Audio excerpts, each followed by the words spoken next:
నీలాంజన సమావాసం రవిపుత్రం యమాగ్రజం ఛాయామార్తాండ సంభూతం తం నమామి శనీశ్వరం. జ్యోతిషాభిమానులందరికీ నమస్కారం. శని భగవానుడు వక్రమం తొలగి కుంభరాశిలో సక్రమ మార్గములో ముందుకి పయనిస్తున్నాడు. 2024 నవంబర్ నెల 15వ తారీఖు శుక్రవారం రోజున మధ్యాహ్నం 2 గంటలకు కుంభరాశిలో శని భగవానుడు వక్రం తొలుగుతున్నాడు. ఈ రకంగా వక్రం తొలగినటువంటి శని ఇదే కుంభరాశిలో 2025 మార్చి 29వ తారీఖు శనివారం రాత్రి 9 గంటల వరకు ప్రయాణం చేస్తాడు. ఆ తర్వాత ఆయన కుంభరాశిని వదిలిపెట్టి మీనరాశిలోనికి ప్రవేశిస్తాడు.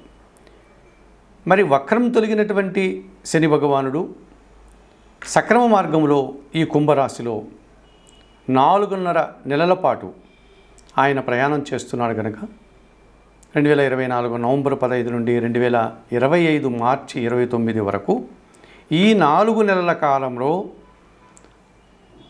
కుంభరాశిలో సక్రమ మార్గంలో శని పయనించేటువంటి రోజులలో 12 రాశుల వారికి శని ఇచ్చేటువంటి యోగములు కానీ ప్రతికూల ఫలితాలు ఎలా ఉంటాయి అన్న విషయాన్ని ఇప్పుడు మీకు నేను చెప్పబోతాను. వృశ్చిక రాశి వారికి శని భగవానుడు కుంభరాశిలో ప్రయాణం చేసేటువంటి ఈ 4.5 నెలల కాలంలో ఎటువంటి ఫలితాలు రావడానికి అవకాశం ఉంటుంది అనే విషయాన్ని ఇప్పుడు మీరు తెలుసుకోబోతున్నారు. 2024 నవంబర్ 15వ తారీఖు నుండి 2025 మార్చి 29వ తారీఖు వరకు గల ఈ 4.5 నెలల కాలంలో వృశ్చిక రాశి వారికి శని యోగం ఉందా, శని వల్ల ఏమైనా ప్రతికూల ఫలితాల్లో వచ్చేటువంటి అవకాశం ఉందా అన్న విషయాన్ని ఇప్పుడు మీకు తెలియజేస్తున్నాను. ఈ వృశ్చిక రాశి వారికి తృతీయ చతుర్థాధిపతి అయినటువంటి శని భగవానుడు చతుర్థ భావం అయినటువంటి కుంభరాశిలో ప్రయాణం చేయడం వల్ల దీన్ని అర్ధాష్టమ శని దోషం అని చెప్పడం జరుగుతుంది. అర్ధాష్టమ శని వల్ల వీరికి పూర్తిగా ప్రతికూల ఫలితాలు వచ్చేటువంటి అవకాశం ఎక్కువగా కనిపిస్తుంది. శని వల్ల అనగా శని 4వ భావంలో కుంభరాశిలో ప్రయాణం చేయడం వల్ల చిన్న చిన్న అనారోగ్య సమస్యలు కాస్త ఇబ్బందికరంగా మారుతాయి. అలాగే శని అర్ధాష్టమ శని దోషంలో ఉన్నారు కనుక చిన్న చిన్న పనులు అంటే చేయకూడని పనులు చేయడం వల్ల మీరు సమాజంలో కాస్త ఇబ్బందులు కొని తెచ్చుకున్నవారు కానీ లేకపోతే అపవాదులు తెచ్చుకున్నవారు కానీ అవ్వడానికి అవకాశం ఉంటుంది. శని సహకార లోపం స్పష్టంగా కనిపిస్తుంది. అనగా పనివారి యొక్క సహకార లోపం మన కుటుంబంలో కానీ లేకపోతే కార్యాలయంలో కానీ మన కింద పనిచేసేటువంటి పనివారు ఎవరైతే ఉంటారో వారి యొక్క సహకార లోపం వల్ల లేకపోతే వారు సక్రమంగా వారు చేసేటువంటి కార్యక్రమాలకి రాకపోవడం వల్ల ఇబ్బందులు కొని తెచ్చుకుని వారు అవుతారు. అలాగే చిన్న చిన్న అనవసరమైనటువంటి పనుల్లో తలదూర్చడం వల్ల చిన్నటువంటి దుబారా ఖర్చులు, అనవసరమైనటువంటి కార్యక్రమాల గురించి ఆలోచించడం, ఆ కార్యక్రమాల గురించి తెలుసుకోవడం వల్ల మీరు అశాంతికి గురి అవుతారు. తద్వారా అనారోగ్య సమస్యలు, ఇబ్బందులు మీరు కొని తెచ్చుకునే వారు అవుతారు. అలాగే వ్యవసాయ రంగంలో పనిచేసే వారికి పూర్తిగా ప్రతికూల ఫలితాలు కనిపిస్తున్నాయి. ముఖ్యంగా కార్మిక, శ్రామిక, కర్షక జీవులతో రంగాల్లో పనిచేసేవారు కానీ అటువంటి కర్షకులకు కానీ వీరికి ప్రతికూల ఫలితాలు, ఇబ్బందులు కొని తెచ్చేటువంటి వాతావరణం కనిపిస్తుంది. సమయానికి భోజనం చేయకపోవడం, అలాగే సమయానికి వారు ఆరోగ్యంగా అనుకున్న పనులు చేయకపోవడం, నిద్రలేమి పరిస్థితులు కూడా వీరు రాత్రుల్లో గడపాల్సిన వాతావరణం కొన్ని రోజుల్లో కనిపిస్తుంది. ఈ అర్ధాష్టమ శని దోషం వల్ల ఉదర సంబంధమైనటువంటి అనారోగ్యాలు కానీ అనగా జీర్ణ సంబంధమైనటువంటి సమస్యలు కానీ అనారోగ్య సమస్యలు కానీ వీరికి తలెత్తడానికి అవకాశం కనిపిస్తుంది. ఈ విధంగా శని అర్ధాష్టమ శని దోషంతో ఇబ్బందులు పడేటువంటి ఈ ముఖ్యంగా వృశ్చిక రాశి వారు తప్పనిసరిగా వీరు కొన్ని కార్యక్రమాలు నిర్వర్తించుకోవాల్సినటువంటి అవసరం కనిపిస్తుంది.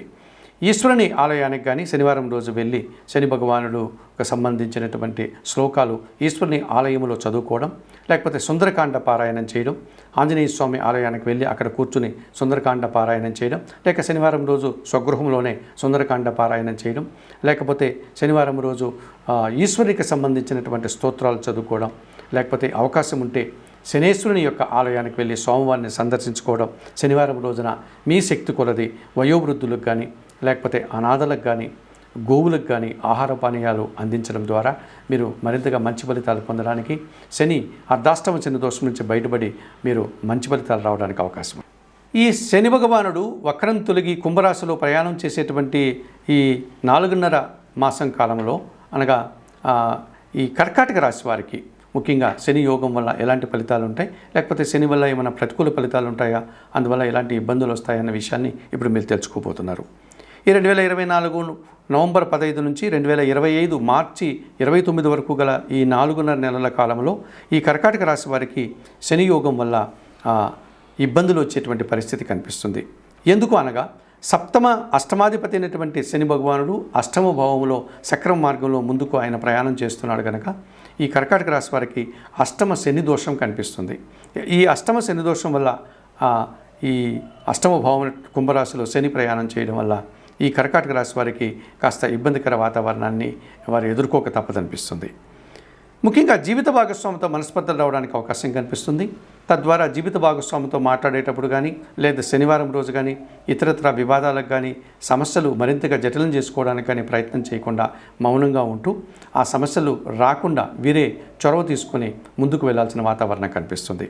అలాగే జీవిత భాగస్వామితో పాటు వ్యాపార భాగస్వాములు కానీ లేకపోతే మనం పనిచేసేటువంటి ఈ జనాలతో కానీ జాగ్రత్తగా ఉండాలి. వారితో మనస్పర్ధలు కానీ అభిప్రాయ భేదాలు కానీ లేకుండా తద్వారా కలహాలు రాకుండా ముందు జాగ్రత్తలు తీసుకోవాల్సినటువంటి పరిస్థితి ఈ కర్కాటక రాశి వారికి అష్టమ శని దోషం వల్ల జాగ్రత్తలు తీసుకోవాల్సిన అవసరం కనిపిస్తుంది. అలాగే ప్రభుత్వంలో పనిచేసేటువంటి వారికి ఏదైనా ప్రభుత్వానికి సంబంధించినటువంటి రావాల్సిన బిల్లులు రాకుండా ఆటంకం పడడం అనగా పెండింగ్ ఏర్పడడం, అలాగే మనం ఉన్నటువంటి గృహంలో కానీ అనగా నివాసంలో కానీ లేకపోతే కార్యాలయానికి సంబంధించినటువంటి ఈ విద్యుత్ బిల్లులు కానీ ఇతర సెల్ ఫోన్ బిల్లులు కానీ లేక ప్రాపర్టీ ట్యాక్స్ లాంటివి కానీ ఇలాంటివి ఏదైతే ఉన్నాయో అవన్నీ సక్రంగా కట్టకపోతే తద్వారా వాటి ద్వారా మనకు అపరాధ రుసుము పడి తద్వారా మనము మరింతగా దాన్ని వారికి అపరాధ రుసుము రూపంలో ఎక్కువ కట్టాల్సిన పరిస్థితి తద్వారా మాట పడాల్సినటువంటి పరిస్థితి ఏర్పడుతుంది. కనుక ఇటువంటి ఏవైతే ఉన్నాయో ఈ శిస్తు రూపంలో కానీ పన్నుల రూపంలో బిల్లుల రూపంలో ఏదైతే ఉంటాయో వాటిని సక్రమంగా మనం ఆ సమయం చూసుకొని వాటిని చెల్లిస్తూ వాటిని వివాదం చేసుకోకుండా సమస్యలు కొని తెచ్చుకోకుండా ముందుకు వెళ్లాల్సిన పరిస్థితి కనిపిస్తుంది. అలాగే కర్కాటక రాశి వారికి ముఖ్యంగా అశాంతికి అవకాశం ఎక్కువగా కనిపిస్తుంది. అనవసరమైనటువంటి విషయాల్లో తలదూర్చడం వల్ల మనస్పర్ధలు రావడం తద్వారా కలహాలు తద్వారా అశాంతి రావడానికి అవకాశం ఉంటుంది. కుటుంబంలో కూడా అశాంతి ఏర్పడడానికి చిన్న చిన్న మనస్పర్ధలు రావడానికి వీరికి అవకాశం కనిపిస్తుంది. జనాలతో కానీ తనతో వ్యక్తిగత వ్యాపార భాగస్వాములతో కానీ జీవిత భాగస్వామితో కానీ మనం పనిచేసే చోట ఉద్యోగులతో కానీ వీరందరితో కూడా మనం జాగ్రత్తగా మాట్లాడుతూ ఎటువంటి సమస్యను కొని తెచ్చుకోకుండా ముందుకు వెళ్లాల్సిన వాతావరణం కనిపిస్తుంది. అలాగే ఆర్థిక విషయాలు కూడా అనుకున్న దానికంటే అవి వాయిదా పడడం, రావాల్సిన ఆదాయం రాకపోవడం, లేకపోతే మరింతగా అది ఎక్కువ సమయాన్ని వారు అడగడం మనకి ఇవ్వాల్సిన వారు, లేకపోతే వ్యాపార రంగంలో మనకు నష్టాలు రావడం, మనం అనుకున్నంత ఫలితాలని అనుకున్నటువంటి లాభాలని పొందలేకపోయినటువంటి పరిస్థితి కనిపిస్తుంది. ఈ రకంగా అష్టమ శని దోషం వల్ల ఒక విధంగా శని భగవానుడు ఈ కర్కాటక రాశి వారిని బాగానే ఇబ్బంది పెట్టేటువంటి పరిస్థితి కనిపిస్తుంది. అలాగే చిన్న చిన్న అవమానాలు, చిన్న చిన్న ఆటంకాలు, చిన్న చిన్న ఆర్థిక సమస్యలు, చిన్న చిన్నగా అప్పులు చేయాల్సిన వాతావరణం కూడా వీరికి కర్కాటక రాశి వారికి ఈ శని భగవానుడు ఈ అష్టమ భావంలో ప్రయాణం చేసేటువంటి 4.5 నెలల కాలంలో వీరిని ఎదుర్కోక తప్పదనిపిస్తుంది. మరి తప్పనిసరిగా ఈ కర్కాటక రాశి వారు శనేశ్వరుని యొక్క ఆలయానికి వెళ్ళి అక్కడ సోమవారిని సందర్శించి సోమవారికి అర్చన అభిషేకాది కార్యక్రమాలు నిర్వర్తించుకోవడం చాలా మంచిదని పరిహారంగా చెప్పుకోవచ్చు. ముఖ్యంగా తిరునల్లారు అని తమిళనాడులో ఉన్నటువంటి శనేశ్వర ఆలయానికి కానీ లేకపోతే మహారాష్ట్రలో ఉన్నటువంటి శని సింగనాపురానికి ఉన్నటువంటి శనీశ్వర ఆలయానికి కానీ లేకపోతే ఆంధ్రదేశంలో ఉన్నటువంటి మందవెల్లి అనేటువంటి శనీశ్వర ఆలయానికి కానీ వెళ్ళి ఈ కర్కాటక రాశి వారు అక్కడ అందుబాటులో ఉన్నటువంటి పూజాది కార్యక్రమాలు అభిషేకాలు దీపారాధనలు చేసి శని భగవానుడు యొక్క ప్రతికూలత నుంచి బయటపడి శని భగవాను యొక్క అనుకూలతను పొందాలని ఈ కర్కాటక రాశి వారికి సూచనగా చెప్పడం జరుగుతుంది.